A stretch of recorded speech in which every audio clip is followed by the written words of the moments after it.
யார் ரொம்ப பங்க்சுவலா இருப்பாங்க? நானா பேர் சொல்லு. அம்மா அஸ்வின். வைபோட கம்பேர் பண்ணா நான் தான் இல்ல சார். ஆமா ஆமா கண்டிப்பா. ஓகே.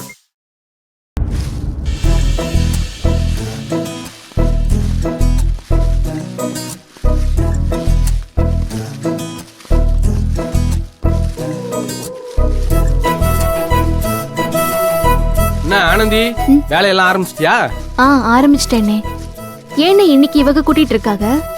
கூட்டுற அக்கா இன்னைக்கு லீவ் ஆனந்தி. இடம் ஃபுல்லா குப்பையா இருந்துச்சு, அதான் க்ளீன் பண்றாங்க. டேய் டேய் டேய் நிப்பாட்டு நிப்பாட்டு நிப்பாட்டு. என்ன சார் என்ன சார் என்ன சார் வேணும்? ஏய் விளக்குமாறு. ஆமா சார், இது விளக்குமாறு தான். ஏய் இல்ல தெரியாம தான் கேக்குறேன். உங்களுக்குலாம் இதே பொழப்ப போச்சா? உங்க வேலை எதுவோ அதை விட்டுட்டு மத்த எல்லாத்தையும் பாக்குறது. இப்ப என்ன சார், ஏதோ செய்யக்கூடாத வேலையை செஞ்சுட்ட மாதிரி பேசுறீங்க? வேலை செய்யற இடம் குப்பையா இருக்கேன்னு கிளீன் பண்ணோம், அது தப்பா? அதுக்கு தான் சம்பளம் கொடுத்து ஆளை வேலைக்கு வச்சிருக்கோம்ல, அவளை கூப்பிட்டு பார்க்க சொல்ல வேண்டியதானே?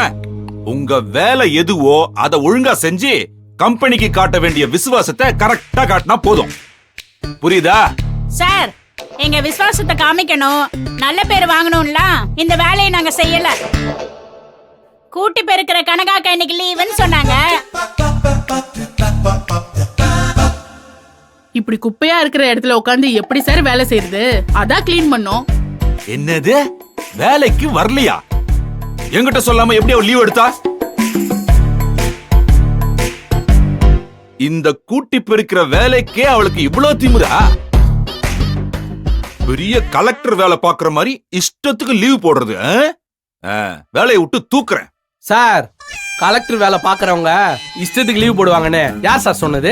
நீங்க பாத்தீங்களா? வாடா வக்கீலே, உங்க எல்லாருக்கும் வக்காலத்து வாங்கி பேசுற வேலையை தான் உங்க ஹீரோ அந்த அன்பு செய்யறாரு. என்ன நீ கூட ஒத்து உதுறியா? மொத்தத்துல யாரும் அவங்கவுங்க வேலைய பாக்குறதே இல்ல. சார், சாயந்தரம் வீட்டுக்கு போறதுக்கு முன்னால நீங்க கொடுத்த வேலையை நாங்க முடிக்கலனா தான் நீங்க இதெல்லாம் பேசணும். நாங்க முடிப்போம். அதானே, சும்மா பேசிக்கிட்டு இதை இப்படி செய்ய அதை அப்படி செய்யன்னு சும்மா அதிகாரம் பண்ணிட்டு இருந்தா பத்தாது சார். வேலைய கரெக்டா செய்யணும். செஞ்சு பார்த்தாதான் சார் தெரியும். அன்னைக்கு ஸ்டாக் லிஸ்ட் எடுத்தீங்களே, அத மனசுல வச்சுட்டு பேசுங்க சார். ஏய், யார்கிட்ட குரல வசதி பேசுற? அவன சார்,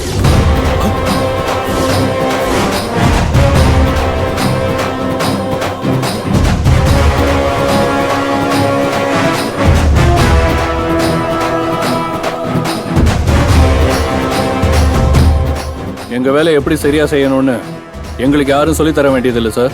அப்போ என் வேலையை எனக்கு பார்க்க தெரியலன்னு சொல்றியா? அவர் சாதாரணமாதே சொல்றாரு. உங்களுக்கு அது ஒருத்தனா எங்களால ஒண்ணு பண்ண முடியாது. டேய், என்னடாச்சு? என்ன பிரச்சனை? கூட்டி பெருக்கிற அக்கா இன்னைக்கு வரலடா, அதனால நாமளே இன்னைக்கு சேர்ந்து கூட்டி பெருக்கலான்னு சொன்னாங்க. அத போய் இவரு பெருசா பேசிக்கிட்டு. சார், இப்ப என்ன சார்?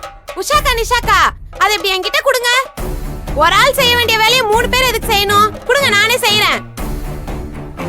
சார் நீங்க போங்க சார், நான் சட்டை புட்டுன்னு பெருக்கி சுத்தம் பண்ணிட்டு என் வேலையை நான் முடிச்சிருவேன்.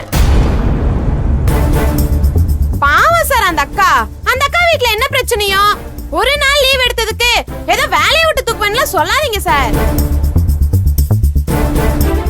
இன்னும் கொஞ்சம் தானே இருக்கு, நானே கூட்டிடுறேன். நீங்க போய் வேலையை பாருங்க சார். அந்த அக்கா வரலன்னா அப்ப சாமி விளக்கும் ஏத்தலையா? முத்தண்ணே, இந்த நோட்டை புடிங்க, நான் போய் விளக்கேத்திட்டு வரேன். நில்லு நில்லு நில்லு. நீ பாட்டுக்கு விளக்கேத்துறன்னு போவ, அது மொத்தமா பத்திக்கிட்டு எரியும். அதுக்கும் நான் தான் காரணம்னு என் மேல பழிய போடுவீங்க. சார், யார் மேலையும் தேவையில்லாம பழி போடுற பழக்கம் எங்களுக்கு கிடையாது.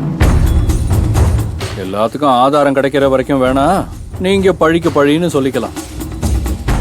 ஆனந்தி, நீ போய் விளக்கத்து. இன்னைக்கு எது எரியுது எது எரியலன்னு நான் பாக்குறேன். போ ஆனந்தி. சோ நீ கூட்டி விடு. சரிண்ணே. எல்லாரும் போய் உங்க வேலையை பாருங்க. போங்க. குடுக்கா. இந்தாங்கண்ணே. குடுங்க. ஏங்க சார், இதெல்லாம் ஓகே. ஏய், கொன்னுடுவோம் உன்னை. ஏக்கா சரி, குடு. இதெல்லாம் மேல அனுப்பிச்சிரு. ஆளையும் அதெல்லாம் பண்ணியாச்சு மாப்ள, ரெடி பண்ணிடலாம். இன்னைக்கு ஸ்டாக் என்னன்னு எடுத்து பார்த்துட்டு சொல்லிடுறேன்.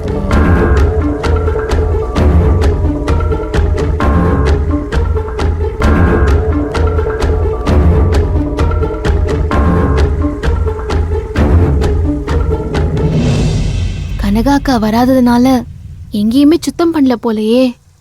இப்படி குப்பையோட சாமிக்கு எப்படி விளக்கேத்துறது?